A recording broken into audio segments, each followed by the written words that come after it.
Latest episode দেখুন একদম add free. এই আমি ঘোমটা দিলাম, আর কখনো আমি আমার মুখ দেখাবো না।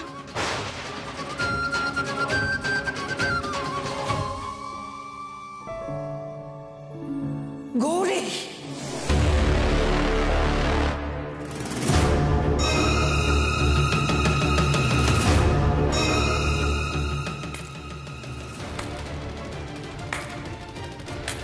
চমৎকার। রাত দুপুরে কি সুন্দর রাসলীলা চলছে দুজনের। হ্যাঁ, ভাগ্যিস আমি দেখলাম। এসব আপনি কি বলছেন শৈলমা? চুপ করো, অসভ্য মেয়ে কোথাকার একটা। নিজের চোখে তোমাদের অসভ্যতা আমি দেখেছি, তাই তো বলছি। আপনি ভুল ভাবছেন শৈলমা, আপনি যেরকম ভাবছেন সেরকম কিছুই ঘটেনি। সেই তো, কি ঘটেছে আর কি ঘটেনি সেটা তো এবার বাড়ির সবার সামনে আসবে। হ্যাঁ, তারাই বিচার করুক কোনটা ঠিক কোনটা ভুল। তাই বলি, সাধু সন্ন্যাসী মানুষ একেবারে এক কথায় বাড়িতে এসে উঠলো। হ্যাঁ, গৌরীর এত উৎসাহ, এইবার বুঝছি আমি। ছি ছি ছি ছি ছি। চলো গৌরী, তোমার বিচার হবে এক্ষুনি।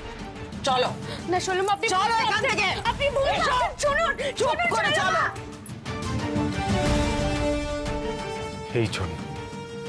এই জন্য আমি এখানে আসতে চাইনি। আমি জানতাম এরকম কিছু না কিছু একটা ঘটবেই। এবার পিসিমণি যা ঝামেলাটা বাঁধাবে, আমি জানি না গৌরী সেটা কিভাবে সামলাবে, আর আমি বা কিভাবে সবটা ম্যানেজ করব। কিন্তু যাই হয়ে যাক না কেন, এই শেষ বেলায় আমি আমার পরিচয় সবার সামনে কিছুতেই প্রকাশ হতে দেব না।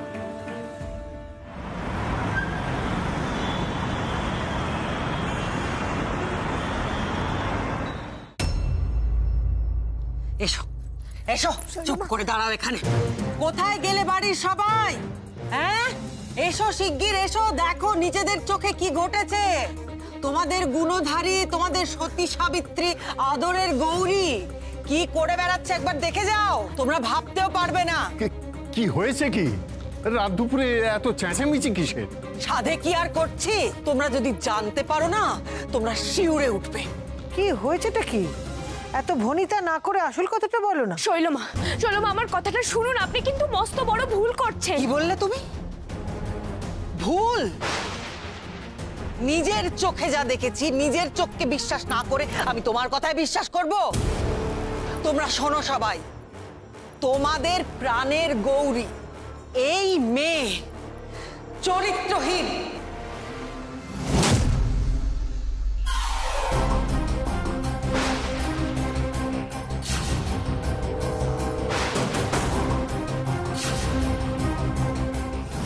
শৈল, এসব তুমি কি বলছো? তুমি ভুলে যেও না যে গৌরী এই ঘোষাল বাড়ির কুলবধূ। কুলবধূ তো, আর সেই কুলবধূই যদি কুলোটার মতো কাজ করে তখন কি করব আমি? তাহলেও কি মুখে কুলু পেটে বসে থাকতে হবে আমাকে? তা গৌরী কি এমন করেছে যে ওর মাথায় এত বড় একটা কলঙ্ক চাপাচ্ছ? আজ রাতে মৃত্যুঞ্জয় বাবার ঘরে গিয়ে গৌরী যা করছিল,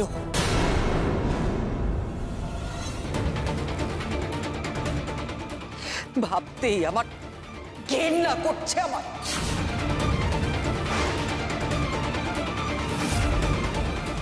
মৃত্যুঞ্জয় বাবার সাথে? শৈলমা, শৈলমা দোহাই, এরকম কথা বলবেন না আপনি, দোহাই আপনার। কেন গৌরী, কেন বলবো না? আমি কি মিথ্যে বলছি? এত বড় একটা সত্যি, এত নোংরা একটা ঘটনা, সেটা বাড়ির সবার কাছে আমি বলবো না? আমি চুপ করে থাকবো? অনেক হয়েছে গৌরী, এবার সবাই জানুক তোমার আসল রূপ কি। আমার মনে হচ্ছে তোমার কোথাও একটা ভুল হচ্ছে। গৌরী এই কাজ করতেই পারে না। দাঁড়াও দাঁড়াও দাঁড়াও, শৈলর কথা এভাবে উড়িয়ে দিও না। শৈল নিশ্চয়ই কিছু দেখেছে তাই বলছে, আর ওর কথা সত্যি না মিথ্যে সেটাও প্রমাণ হয়ে যাবে। আমরা শুধু একতরফা শৈলের কথা শুনছি, গৌরীকে কিছু জিজ্ঞেস করছি না কেন?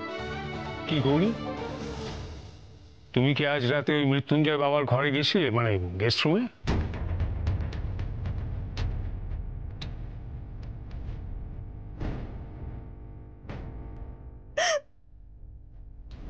হ্যাঁ, গেছিলাম।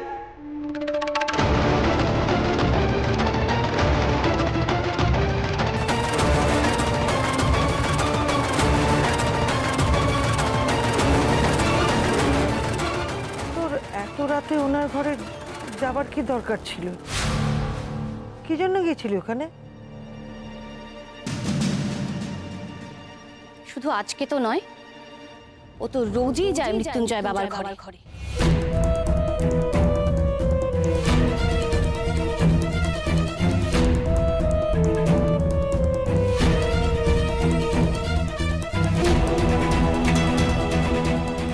আর কেউ বিশ্বাস করুক বা না করুক, ঠাকুরজির কথাগুলো আমি অন্তত সম্পূর্ণভাবে বিশ্বাস করি। আমার তো নিজেরই কয়েকদিন ধরে সন্দেহ হচ্ছিল গৌরীর ওপরে।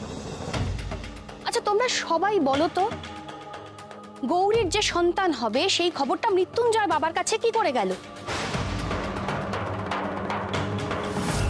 আমরা বাড়িতে যখন কেউ ছিলাম না তখন মৃত্যুঞ্জয় বাবা এখানে এলো আর এসে গৌরীর সন্তান নিজেই প্রসব করালো। আর তারপর থেকে তো আমি দেখেছি বারবার বাহানা খুঁজে খুঁজে উনি এ বাড়িতে আসার চেষ্টা করতে থাকলেন। যে শিশু আমার হাত দিয়ে এই জগতে ভূমিষ্ঠ হয়েছিল তার কুশল জানতে মনটা বড়ই উতলা হয়ে উঠেছিল, তাই বাবার এই আশীর্বাদী ফুল নিয়ে এসেছিলাম। আর গৌরীও সবাইকে রাজি করিয়ে ফেললো বাড়িতে, যাতে ওনাকে এ বাড়িতে আশ্রয় দেওয়া হয়। আপনি নিশ্চয়ই এখানে কারো বাড়িতে আতিথ্য গ্রহণ করেছেন, কিছুদিন না হয় আমাদের বাড়িতেই অতিথি হিসেবে থাকলেন। কেউ বলতে পারো আমাকে? আমরা কেউ চিনি এই মৃত্যুঞ্জয় বাবাকে? আজ থেকে কয়েকদিন আগেও এই লোকটার নাম শুনেছি আমরা। বাহ, আমার হয়ে কি সুন্দর খেলে যাচ্ছে শ্রীমতী। ওর মগজ ধুলাইটা ভালোই হয়েছে। শোনো, ওই মৃত্যুঞ্জয় বাবা আমাদের অনেক উপকার করেছেন। তার সম্বন্ধে এসব ভাবতে আমার রীতিমতো দ্বিধা হয়। সত্যি বলতে কি দাদা, আমারও কিন্তু এই সাধুকে নিয়ে একটু সন্দেহ আছে। দেখে ঠিক সন্ন্যাসী মনে হয় না, মনে হয় ছদ্মবেশ নিয়েছে, বহুরূপী। বহু ওই ঈশানের মতন দেখতে পেলেও তার সুযোগ নিচ্ছে না তো। হ্যাঁ, সুযোগই তো নেওয়া হচ্ছে। গৌরীও তো সুযোগই নিচ্ছে।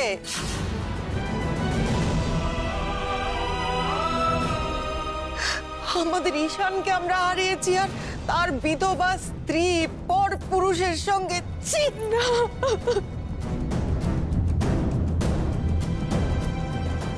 ছি ছি গৌরী, তুই পারলি আমার ছেলেটার সাথে এরকম করতে? সে তো তোকে অন্ধের মতো ভালোবাসতো, তোর জন্য সারা পৃথিবীর সঙ্গে লড়াই করেছে, নিজের পরিবারের সঙ্গে পর্যন্ত লড়াই করেছে। আমার সেই ছেলেটাকে ভুলে যেতে তোর তোর এক মুহূর্তও লাগলো না? তোরা বলছিস বটে, কিন্তু আমার মন মানছে না। তোরা আবার ভুল করছিস।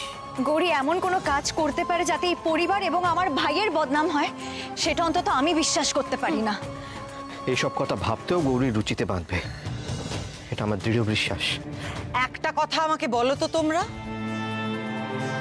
গৌরী যদি এতই সতী সাবিত্রী হয়, তাহলে মৃত্যুঞ্জয় বাবার ঘরের কাছাকাছি এত ঘুরঘুর করার কি আছে ওর?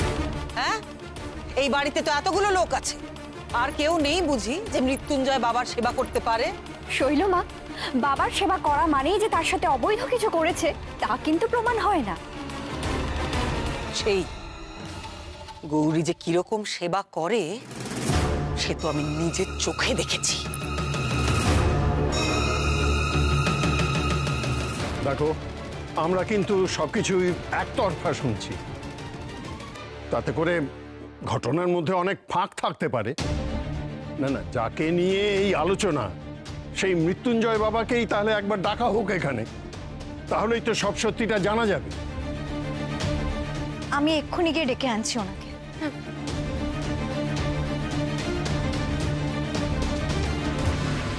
শৈলমা, শৈলমা, দয়া করে আমার নামে এত বড় মিথ্যা অপবাদ দেবেন না আপনি। আমি সত্যি এমন কিচ্ছু করিনি যেটা অন্যায়, যেটা পাপ। আমি কিচ্ছু করিনি। চুপ করো। তোমার মতো মেয়ের মুখে আমি পাপ পুণ্যের কথা শুনতে চাই না। আসুন বাবা।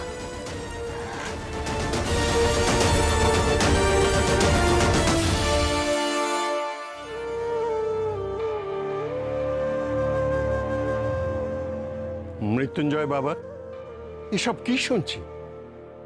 গৌরী প্রতি রাতে আপনার ঘরে যায়?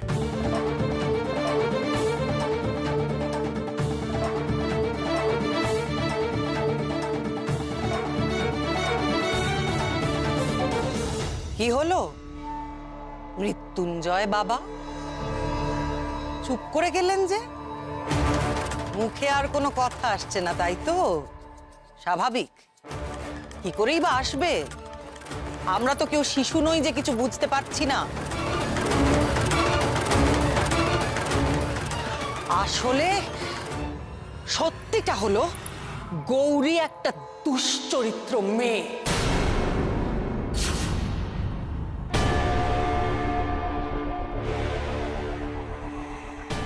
ও ঘোষাল বাড়ির বউ হয়ে ঘোষাল বাড়িতেই একটা কোথাকার কে লোকের সঙ্গে রাতের পর রাত রাসলীলা চালাচ্ছে।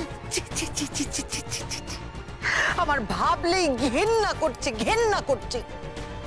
আমি মানছি গৌরীর হয়তো নিজের কোনো মান সম্মান নেই, নাই থাকতে পারে, কিন্তু আমরা কি দোষ করেছি? আমাদের ঘোষাল পরিবারের তো একটা নাম আছে। গৌরীর কোনো অধিকার নেই আমাদের মান সম্মান, আমাদের পরিবারের নাম ধুলোয় মিশিয়ে দেওয়ার।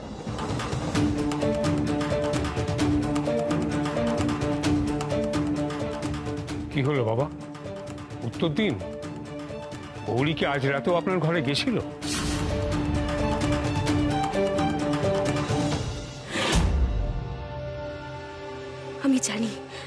আমি জানি ডাক্তারবাবু আমার এই অপমান সহ্য করবে না।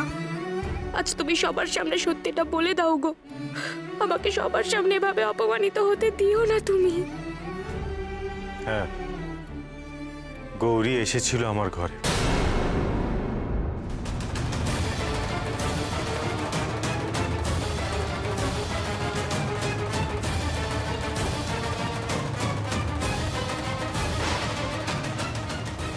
কিন্তু ব্যাস ব্যাস ব্যাস, এইটুকুই যথেষ্ট।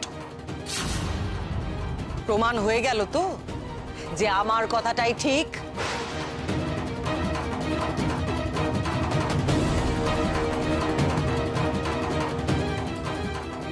গৌরীমা, এটা তুই কি করলি? আমরা সকলে তোকে কোথায় স্থান দিয়েছিলাম, তুই তার মর্যাদাটুকু রাখতে পারলি না। এইসব কুৎসার কথা যদি বাইরে জানাজানি হয় তাহলে তো সমাজে মুখ দেখানো যাবে না দাদা। স্বয়ং ঘোমটা কালিয়ে বাড়িতে বিরাজ করেন, প্রতিদিন অসংখ্য ভক্ত আসে, তারা যদি জানতে পারে তাহলে তো।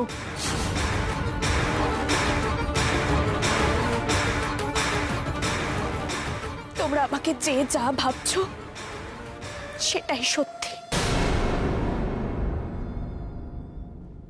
আমি কারোর কোনো অভিযোগের প্রতিবাদ করব না, শুধু একটা কথাই বলবো। আমার প্রথমে সন্দেহ হয়েছিল যে এই মানুষটা আমার ডাক্তারবাবু কিনা। আমার ডাক্তারবাবু কি আবার ফিরে এসেছে সেটা নিশ্চিত হবার জন্যই আমি বারবার ওর কাছে ছুটে যাচ্ছিলাম।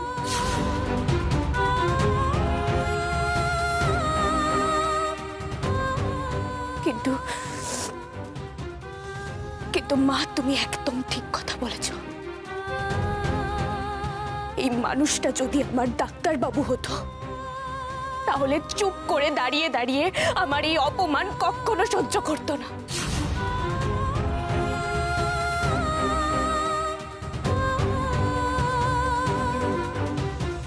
সবার আগে ঝাঁপিয়ে পড়ে আমাকে রক্ষা করতো। একদিক থেকে ভালোই হয়েছে, আমি স্পষ্ট করে বুঝতে পারলাম এতদিন যেটা আমি ভাবছিলাম সেটা সম্পূর্ণ ভুল।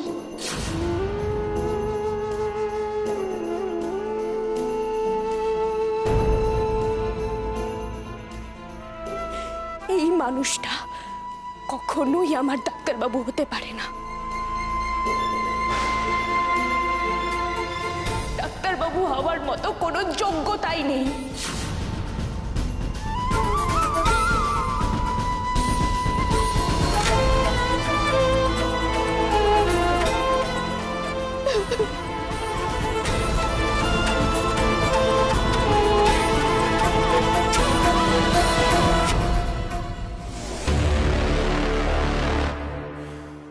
আমি এর আগে গৌরীর চোখে এতটা নিচে কখনো নেমে যাইনি,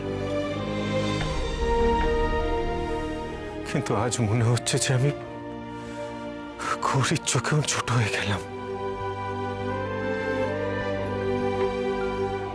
অবশ্য ঠিকই আছে, যে উদ্দেশ্য সাধনের জন্য আমি এখানে এসেছি তার জন্য হয়তো গৌরীর থেকে এই দূরে চলে যাওয়াটাও প্রয়োজন ছিল।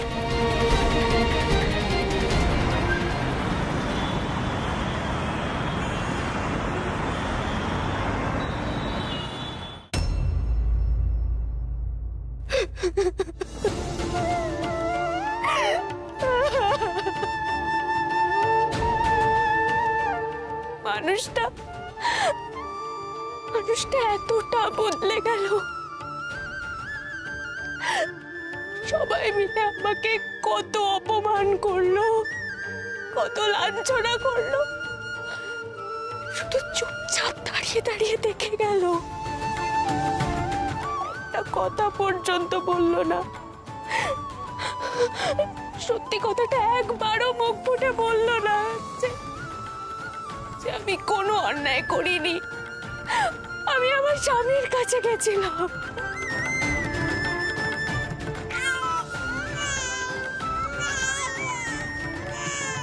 এই তো মা, এই তো আমি আছি মা।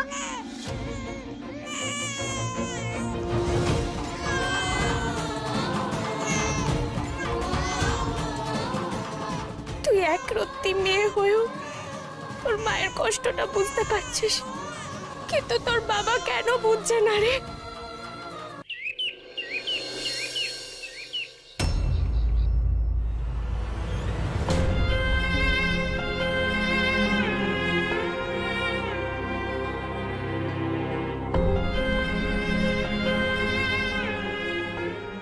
আমার এ বাড়ি ছেড়ে চলে যাওয়াই উচিত। আমি আর গৌরীকে এভাবে অসম্মানিত হতে দিতে পারি না। আমার চলে যাওয়াই উচিত, কারণ আমি থাকলে গৌরীকে আরো অপমানিত হতে হবে।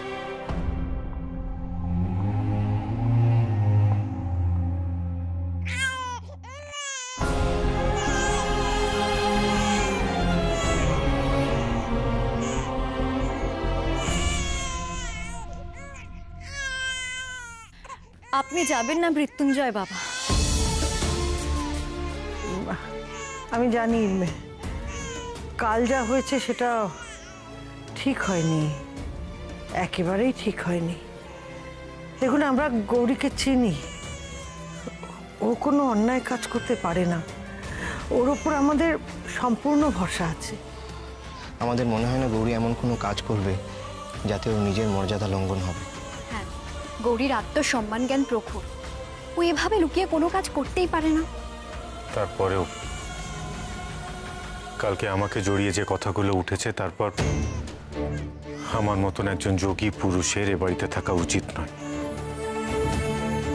দেখুন, আপনি আমাদের জন্য অনেক করেছেন, শুধু সেই কারণেই আপনাকে থাকতে বলছি, সেটা বললে বোধহয় মিথ্যে কথা বলা হয়। আসলে কি বলুন তো, আপনাকে দেখলেই না আমার ভাইয়ের কথা মনে পড়ে যায়। খুব প্রাণবন্ত একটা ছেলে ছিল, ওকে ওই ছবির ফ্রেমে দেখতে আমাদের ভালো লাগে না, খুব কষ্ট হয়। তাই আপনাকে দেখে আমরা একটু শান্তি পাই, এই আর কি। তোমরা আমাকে এত মিস করছো, তাও আমি তোমাদের বলতে পারছি না যে আমি আছি, তোমাদের কাছেই আছি। আমাদের জন্য থাকতে বলছি না, অন্তত এই বাচ্চাটার কথা ভেবে আপনি থেকে যান না, আমাদের এই অনুরোধটুকু রাখুন।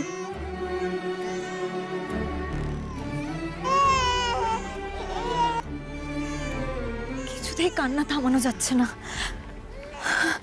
দিন আমায় দিন।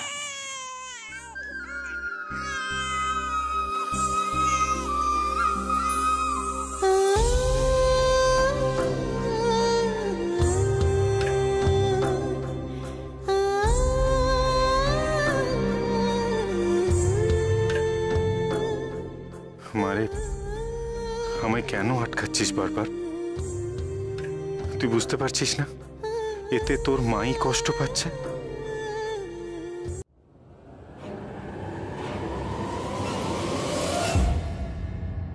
কি করছেন আপনি আমার মেয়েকে নিয়ে?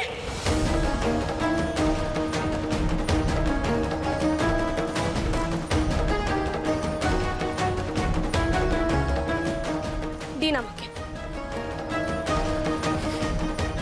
ও গৌরী, কি করছিস কি?